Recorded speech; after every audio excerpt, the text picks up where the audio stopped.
Hi everyone, I'm the Cold Star Coder. So I'm still learning animation and there's a lot of things to learn and a lot of challenges to have, but one of the biggest challenges that I have faced recently is actually moving this stupid camera around. And if you're brand new to Blender, you know what I'm talking about. Like trying to line up the perfect shot and just trying to like control the camera like this is actually pretty difficult.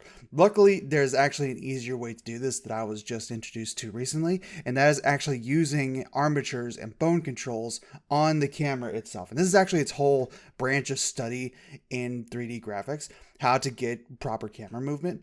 But today I'm going to show you a really simple rig to help you place the camera and actually point it towards what you want it to look at so that you can actually get started and not have to wrestle with it as much. So the first thing we're going to do is we're actually going to delete the default cube because we don't need it at the moment. And we're also going to reset this camera position. We're just going to put it right in the center of the world.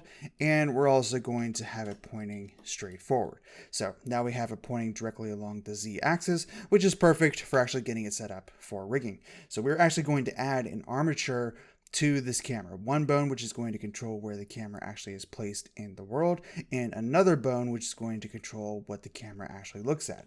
So let's go ahead and add a single bone armature, hop into edit mode,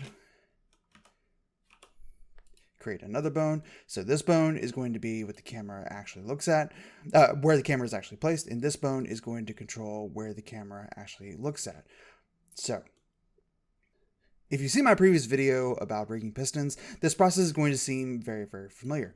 We're going to hop into pose mode, we're going to select the camera position bone, and we're going to add a bone constraint to it. We're going to add the track 2 constraint, and we're going to select the armature as our target, and our look to bone, which right now is named bone 001. Again, you should probably rename these so they're a little bit easier to track whenever you're actually editing them, but that's a whole other process if you want to get into it.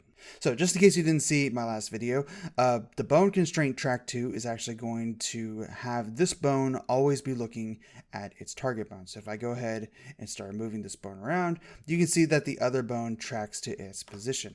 Now this is going to be really useful whenever we actually bind it to the camera, because that means we can use this bone to position it in world space, and it will always be facing and looking towards this bone here, meaning it will be very easy to line up our shots whenever it's time to actually do some animation.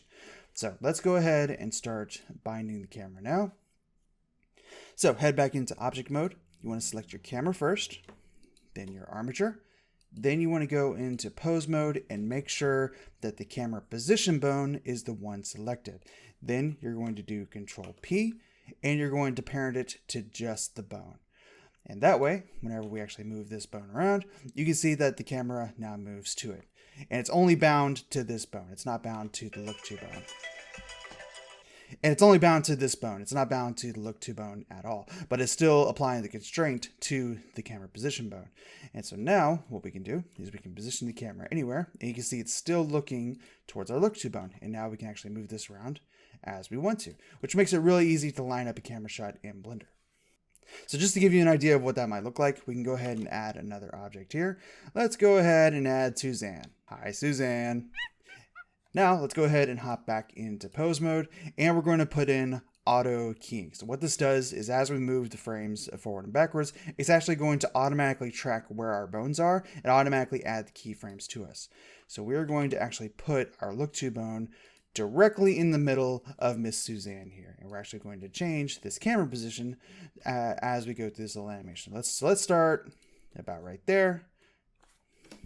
That looks pretty good. Let's go ahead and move forward a few keyframes. And let's put it over here. A few more keyframes and put it through here. So we'll do like a flyby a little bit, just like that.